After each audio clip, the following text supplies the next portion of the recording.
مہر کچھ ہی دنوں بعد 16 سال کی کنواری حسین کلی بننے والی تھی، لیکن کچے بیر کھانے والا محمد دلشاد، جو مہر کا ابا تھا اور اپنے ناپاک ارادوں کو پورا کرنے کی سند پانے ہوئے بھی اپنی بیٹی کو ہی ہوس بھری نگاہوں سے دیکھ رہا تھا، تبھی اس نے بیٹی امی نے بڑے پیار سے میرا نام مہر رکھا۔ ابا کی چاہت نہ تھی میرے جنم کی، پھر بھی خدا کی نعمت مان امی نے اپنے سینے سے لگایا اور پیار کیا۔ میرے جنم کے بعد دھیرے دھیرے ابا نہ جانے کہاں اٹھتے بیٹھتے، لیکن دھیرے دھیرے شراب کے نشے کے عادی ہو گئے۔ اب تک میں 3 سال کی ہو چکی تھی اور ابا سے بھاری ڈر لگتا مجھے۔ جب وہ صبح کھانا کھا کر دکان کو نکلتے تب تک تو سب ٹھیک رہتا، لیکن جب شام کو لوٹتے تو امی سے جھگڑتے، کبھی کبھی ہاتھ تک بھی اٹھا دیتے۔ میں چھوٹی تھی، امی کو بچانے کی ہمت تو دور، گھر کا کوئی کونا ڈھونڈتی چھپنے کے لیے۔ اکثر یہ آئے دن کی نوٹنکی سا ہو گیا تھا۔ ابو شراب کے نشے میں دودھ آتے امی کو مارتے پیٹتے اور کچھ گالیاں دے کر سو جاتے، تب میں امی کے پاس جاتی، آنسو پوچھنے کے سوائے میں کچھ نہ کر پاتی۔ امی مجھے باہوں میں بھر کر چھاتی سے لگا کر خوب روتی، ان کو روتی دیکھ میری بھی آنکھیں نم ہو جاتی۔ اور یہ سب دیکھتے دیکھتے اب میں 8 سال کی ہو گئی تھی۔ تعلیم کے لیے باہر جانے پر ابا کی سخت مناہی تھی۔ میرا بھائی صادر ابا کا دلارا میری اور امی کی نہ سنتا۔ وہ 5 سال کا ہی تھا، پر تعلیم کی خاطر اسے ابا مدرسہ بھیجتے، جو گھر سے کچھ ہی فلانگ دور تھا۔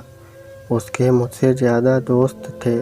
جب میں امی سے مدرسہ جانے کی کہتی تو وہ ابا کی ناراضگی کا حوالہ دے مجھے سمجھاتی، اور میں ان کی بات مان لیتی، کیونکہ میں جانتی تھی یدی ابا کو امی نے بتایا بھی تو کیا ہوتا، اس لیے من مسود کر رہ جاتی۔ ابا اب زیادہ پینے لگے تھے اور ان کی مار پیٹ بھی بڑھ گئی تھی۔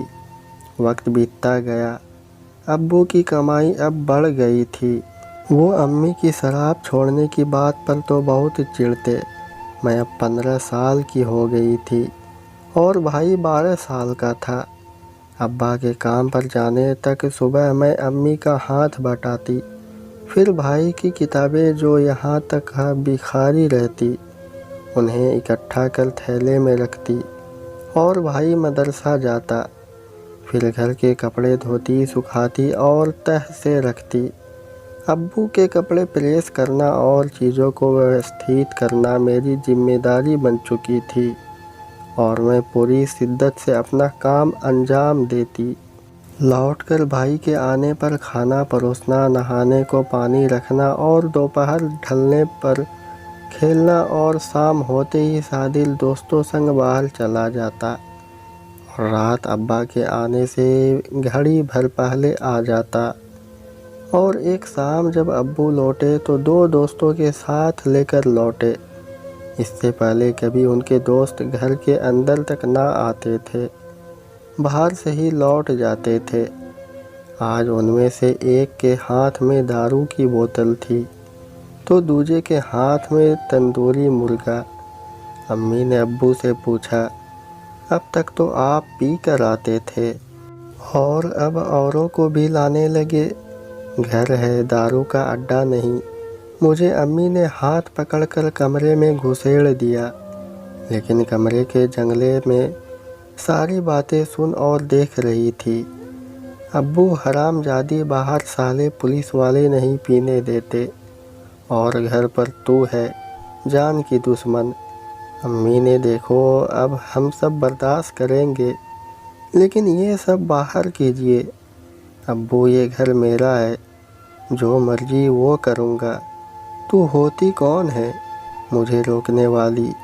نامراد عورت، چل نکل یہاں سے۔ ابو نے امی کو دھکا دیا، جس سے امی برتن کی الماری سے ٹکرائی اور برتن گر گئے، اور ادھر پڑی ایک میز پر ابو کے دوستوں نے وہ تندوری مرغا اور شراب کی بوتل رکھ دی۔ امی تم نے مجھے دھکا دیا، کہتے ہوئے ابا کو دھکا دیا۔ نشے میں چور ابا اب اس میز سے جا ٹکرائے جہاں دارو کی بوتل اور تندوری چکن رکھا ہوا تھا۔ امی کے گرنے سے بوتل پھوٹ چکی تھی اور اس کا کانچ بکھر چکا تھا۔ ابا کے گرتے ہی صادر ابا کو اٹھانے دوڑا، لیکن میں دروازے کی چوکھٹ سے سب دیکھ رہی تھی۔ میں اس سب سے بہت خوف زدہ ہو چکی تھی، اس لیے ادھر نہیں گئی۔ صادر نے ابا کو اٹھایا اور امی کو کمرے میں چلنے کو کہا۔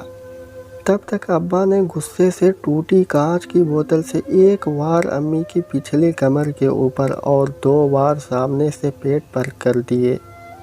یہ سب دیکھ کر ہم سبھی چونکے تھے۔ امی کے نیچے گرتے ہی ابا بھی سن رہ گئے۔ غصے میں ایک قتل ہو چکا تھا۔ ابا کے دوستوں نے پولیس سے بچنے کو ابا اور صادر کے ساتھ مل کر ایک پلان بنایا۔ میں نے برقع اوڑھا اور چونکہ اگلے دن سب بارات کے جشن کی تیاری تھی، اس لیے سبھی لوگ گلی کے نکڑ پر اور گھر کے پاس تیز تیز ساؤنڈ بجا رہے تھے، اور میں میرے بھائی کے ساتھ گلی کے ایک طرف سے نکل کر پیچھے کی گلی سے برقع اتار کر رفیدہ کے گھر کی سیڑھیوں سے ہوتی ہوئی گھر کی چھت پہنچی۔ رفیدہ کچھ دن پہلے ہی مکان کو چھوڑ کر کہیں اور چلی گئی تھی۔ گھر خالی پڑا رہتا اور گیٹ کی کنڈی ہاتھ اندر ڈال کر کھولی جا سکتی تھی، سو میں کھول کر گھر کی چھت پر آ گئی اور صادر کو واپس جانے کو کہا۔ صادر پہلے کی بھانتی گھومتا ہوا واپس گھر کے آگے سے گھر کے اندر گھسا، جس سے لوگوں کو لگے امی صادق کے ساتھ کہیں گئی ہے۔ اور تب تک ابا نے دوستوں سنگ مل کر امی کی لاش کو جیسے تیسے ایک کالی پولیتھین میں ڈال کر صندوق میں رکھ ابا کے ساتھ کہیں لے جانے کا من بنا لیا۔ جاتے جاتے ابا نے صادق کو دروازہ بند رکھنے کی ہدایت دی۔ اب تک رات بہت ہو چکی تھی۔ صادر سو چکا تھا، پر میری آنکھوں کے سامنے وہی دریشی چل رہے تھے۔ یقین کر پانا بھی مشکل ہو رہا تھا جو امی چند گھنٹے بیتے ہمارے ساتھ تھی، وہ اب ہمارے بیچ نہیں۔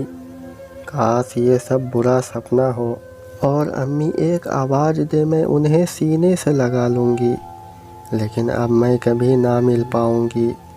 ان کی کمی پوری زندگی کھلے گی۔ میں اب کس سے بات کروں گی؟ کون اب میرے ساتھ گھر میں رہے گا؟ میں بھیتر ہی بھیتر رو رہی تھی اور صادر کے بغل سے لیٹ گئی۔ سوچنے لگی اب تو دنیا میں میرا بھائی اور ابو ہی ہے۔ اگر پولیس کو بھی ابو نے پکڑ لیا تو ہمارا کیا ہوگا؟ یہی سب سوچتے کب نیند آ گئی پتہ ہی نہ چلا۔ صبح آنکھ کھلی تو صادر مدرسہ گیا ہوا تھا۔ ابا آج دکان نہیں گئے تھے۔ ابا کے دوست شاید آ کر چلے گئے ہوں گے، کیونکہ صبح کے 10 بجے سے اوپر کا سمے ہو چکا تھا۔ میں نے ابا سے کھانا کھانے کو پوچھا، کیونکہ کل کسی نے نہ کھایا تھا۔ ابا مہر کل کے حادثے کا ذکر کسی سے نہ کرنا۔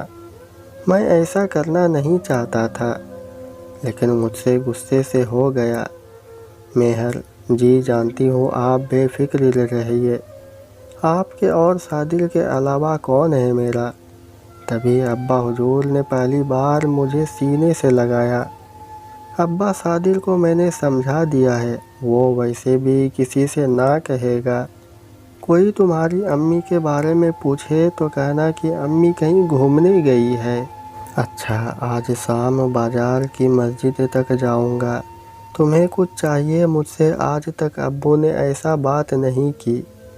مہر آپ جی کو ٹھیک لگے لے آنا۔ ابو ٹھیک ہے، اب میں دکان نکلتا ہوں۔ میں دن بھر کام کر تھک سی گئی تھی۔ شام کو لوٹتے سمے تھوڑی ساگ سبزی لے کر آئے اور دوسرے بیگ میں کچھ پیکٹ اور کچھ کچوڑی سموسے وغیرہ۔ صادر خوش تھا۔ ابا یہ سب میرے لیے۔ سعدل نے پوچھا۔ ابا نہیں، تم دونوں کے لیے۔ اچھا سعدل، تم باہر گھومنا چاہ رہے تھے؟ اسلم ٹرک لے کر نکل رہا ہے، تو چاہے تو جانے کا انتظام کر دو 15 سے 20 دن کے لیے۔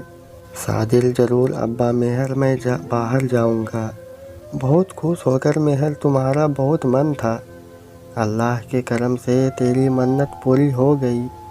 ویسے نکلنا کب ہے؟ ابا رکو ذرا، فون نکال، اسلم سے بات کرتے ہیں۔ مہر اس کی تیاری کر دو، اسلم 20 منٹ میں یہاں آ رہا ہے۔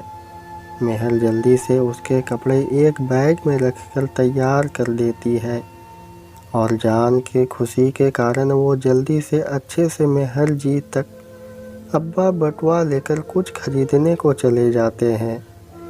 شاید کچھ بھول آئے ہوں گے، اور مہر برتن دھو کر دودھ گرم کر کے رکھ دیتی ہے۔ 20 منٹ بعد ابو لوٹتے ہیں۔ ابو، میں نے باہر کے دروازے کا تالا لگا دیا ہے، تم انی کمرے کی کنڈی لگا دو۔ پیکٹ دیتے ہوئے انہیں نہا کر پہن کر آج میرے ساتھ میرے کمرے میں سونا، جب تک سعدل نہ آ جائے، سمجھ گئی؟ مہر ہاں میں سر ہلاتی ہے۔ جی۔ پھر پیکٹ لے کر مہر نہانے پہنچی۔ نہانے کے بعد جب پیکٹ کھول کر دیکھا تو اس نے ولایتی کپڑے تھے۔ میں حیران تھی، لیکن جیسا کہ ابو نے کہا تھا میں نے پہن لیے، لیکن اتنے کم کپڑوں میں مجھے باتھ روم کے باہر نکلنا بھی مناسب نہ لگا، تو میں نے شلوار کرتا اوپر سے پہن لیا اور شیش کپڑے دھو کر ڈال دیے۔ پھر کمرے میں پہنچ گئی۔ ابو کہیں سے کوئی بوتل لے آئے تھے اور تھوڑی نمکین بھی، لیکن یہ بوتل دارو کی بوتل کی طرح نہیں لگ رہی تھی، تو مجھے کوئی دقت بھی نہ تھی۔ انہوں نے بوتل اور نمکین کو میز پر ایسے رکھ رکھا تھا کہ سخت سمانانتر اس پر سے چیزیں اٹھائی جا سکے۔ رات کے 12 بجنے کو آ گئے اور باہر سے دھیما دھیما ساؤنڈ بھی آ رہا تھا۔ ابو نے کولر کا بٹن دبانے کو کہا، میں نے دبا دیا۔ اب ابو نے پاس آنے کا اشارہ کیا۔ میں میز کے پاس جا کر کھڑی ہو گئی۔ ابو نے میز کے پاس تخت پر بیٹھنے کو اشارہ کیا، اور پھر میز کے نیچے سے 2 گلاس نکالے اور کندھے پر ہاتھ رکھ کر اپنی اور کھینچ کر میرے کان میں کہا، اسے کھاؤ مہر۔ میں نے نمکین کھائی، وہ کافی چٹپٹی تھی، تو میں نے پانی پینے کے لیے اٹھی، لیکن ابو نے میرا ہاتھ پکڑا اور گلاس دیا۔ میں نے گلاس لے کر تھوڑا چکھنے کے بھاؤ سے پیا۔ وہ کچھ میٹھا تو کچھ کڑوا سا تھا، اور میرا منہ بھی جل رہا تھا، تو جھٹ سے پورا گلاس بھی پی گئی۔ اب میں نے نمکین نہ کھانے کا فیصلہ کیا اور ابو سے کہا، ابو یہ بہت تیکھی ہے۔ ابو نے پنہ گلاس بھر دیا، پر آدھا، اور مجھ سے رسوئی گھر سے شکر لانے کو کہا، اور میں تھوڑی ہی دیر میں شکر لے آئی، لیکن لوٹنے پر گلاس فل تھا۔ ابا نے شکر لے کر میرے گلاس میں ڈال دیا اور چمچ سے ہلا کر مجھ سے کہا، تمہارے حصے کا ہے، جلدی ختم کرو۔ اس بار آواز تھوڑی کرکش تھی، تو میں نے جھٹ سے گلاس پی کر ختم کیا۔ تب تک ابا کھڑے ہو چکے تھے اور مجھ سے کہنے لگے، ابا چلو مہر، تھوڑی دیر چھت پر چلتے ہیں۔ میں اب تک تھک گئی تھی، نیند بھی کافی آ رہی تھی، باوجود ابا کا بھے تھا کہیں میرے منع کرنے پر غصہ نہ ہو جائے، تو میں نے بھی ہاں میں سر ہلا دیا، اور پھر ہم چھت پر آ گئے۔ سیڑھیوں سے چڑھتے سمے تھوڑی سی جلن پیٹ میں ہوئی تھی، لیکن میں نے کچھ نہ کہا۔ چھت پر ابا ادھر ادھر جا کر ٹہلتے پر میں ایک کنارے کھڑی تھی۔ تھکان اور نیند نے مجھے نڈال سا کر دیا تھا، اور اب مجھے تھوڑے چکر بھی آ رہے تھے۔ کچھ پل سہن کرنے کے بعد اب حالت کھڑے ہونے کی نہ تھی۔ سر میں درد ہونے لگا تھا، اب اور پسینہ بھی آ رہا تھا۔ میں چھت پر ہی بیٹھ گئی، لیکن ڈر کی وجہ سے ابو سے کچھ نہ کہہ پائی۔ نیچے بیٹھنے سے میری سلوار اور کرتوں پر دھول لگ گئی تھی، لیکن اس سمے اس سے زیادہ طاقت نہ بچی تھی میرے شریر میں۔ عجیب سی حالت ہو گئی۔ تبھی ابا کی نظر مجھ پر پڑی۔ انہوں نے مجھے دیکھا اور مجھ سے کہا چلو نیچے چلتے ہیں۔ میں نیچے کی طرف جانے کے لیے کھڑی ہونے کی کوشش کرنے لگی اور پھر پوری طاقت سے میں جیسے تیسے کھڑی ہو گئی، لیکن میرے پیر لڑکھڑا رہے تھے اور مجھے مدہوشی سی چھا رہی تھی۔ میں جینے کا دروازہ بند کرنے کی خاطر بھی وہاں نہ رکی۔ ابو نے آتے سمے دروازہ لگا دیا۔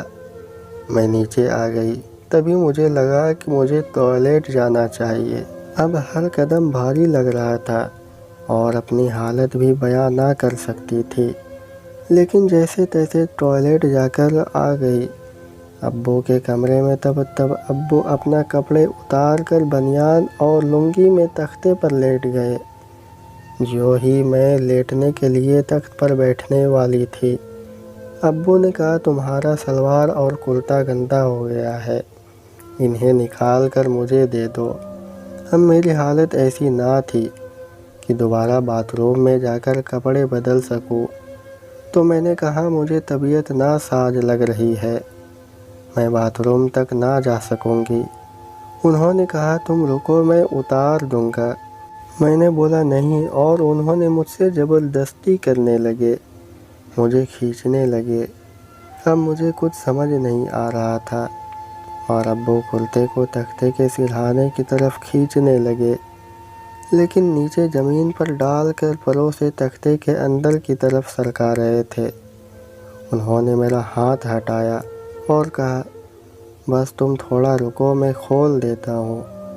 اور انہوں نے کھول دیا اور اتار کر شلوار کو بھی کرتے کے اوپر ڈال کھسکا دیا اور مجھ سے کہا مہر تم لیٹ جاؤ اور سو جاؤ۔ اب میرے بدن پر صرف ابو کی لائے ہوئے ولایتی کپڑے ہی شیش تھے۔ میں لیٹ گئی تختے پر۔ ایک طرف ابو نے نیلا پرکاش والا نائٹ بلب جلا دیا تھا اور تیز روشنی والا بلب بند کر دیا۔ میں اب تک کافی تھک چکی تھی۔ میں سو گئی، پر ابھی نیند کچی تھی اور پیٹ میں جلن بھی۔ تبھی ابو نے بنیان بھی اتار دی اور میرے ساتھ لیٹ گئے اور میرے چہرے پر اور ماتھے پر ہاتھ پھرانے لگے۔ ابو ارے مہر تمہیں تو بہت پسینہ آ رہا ہے، چلو یہ کپڑے بھی نکال دو، چلو بیٹھ جاؤ۔ مہر نہیں مجھے سونا ہے، میں نے آلس بھرے سور میں کہا۔ میری ڈر سے دھڑکنیں بڑھنے لگی۔ ابو چلو تم نہیں اٹھنا چاہتی تو نہ صحیح پر جلدی کروٹ لو، اس طرف میں نکال دوں گا، تمہیں آرام سے پورے بدن میں ہوا لگے گی اور سکون ملے گا، چلو مڑو۔ اس بار بھی آواز میں کٹھور تھی۔ مہر غصہ دلانا نہیں چاہتی تھی، اس لیے کروٹ لے لی۔ مہر کچھ ہی دنوں بعد ہی 16 سال کی کنواری حسین کلی بننے والی تھی، لیکن کچے بیل کھانے والا محمد دلشاد، جو مہر کا ابا تھا اور اپنے ناپاک ارادوں کو پورا کرنے کی سنل پانے ہوئے اپنی بیٹی کو ہی ہوس بھری نگاہوں سے دیکھ رہا تھا۔ اپنی بیگم کے ہوتے ہوئے وہ اپنی ایسی گھنونے اور ناپاک سب منصوبوں کو پورا نہ کر سکا۔ تو دوستو یہ تھی میری آج کی کہانی۔ امید کرتے ہیں آپ کو پسند آئی ہوگی۔ آپ کا کیا کہنا ہے اس کہانی کے بارے میں؟ ہمیں کمنٹ کر کے ضرور بتائیں۔ ویڈیو کو لائک کر کے چینل کو سبسکرائب کر لیجئے، ساتھ میں گھنٹی کو دبا کر آل پر سیٹ کر لیجئے تاکہ آنے والی ویڈیو ترنت ملے۔